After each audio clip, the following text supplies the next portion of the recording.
Welcome to my channel. Hope you are all fine. Today I'm going to receive my guest from Stansted Airport, and today I'm also going to share with you the free parking at Stansted Airport. As you know, parking at Stansted is very expensive. They have made a free set-down area at mid-stay car park. So when you go to the mid-stay car park, you will find the signs for free set-down area, which is zone K. You can park here free for 1 hour and £1.20 if you stay over 1 hour up to 2 hours. And after 2 hours, you have to pay for a whole day. Finding a space to park here in K free set-down zone is sometimes difficult, but usually you get a space here. There is a free bus shuttle service for going to airport terminal. Buses come every 10 to 12 minutes. You can come back from airport terminal by using the same service.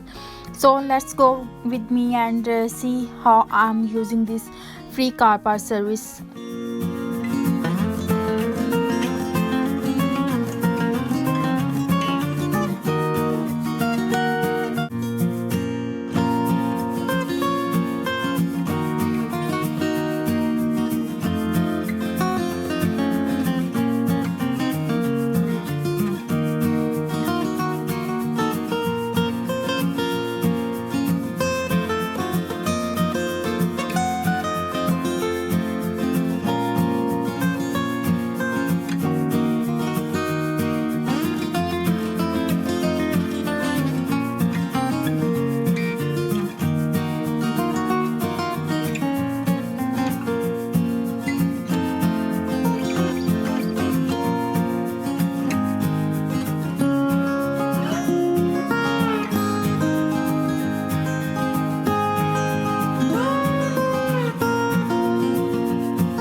Available to Uber.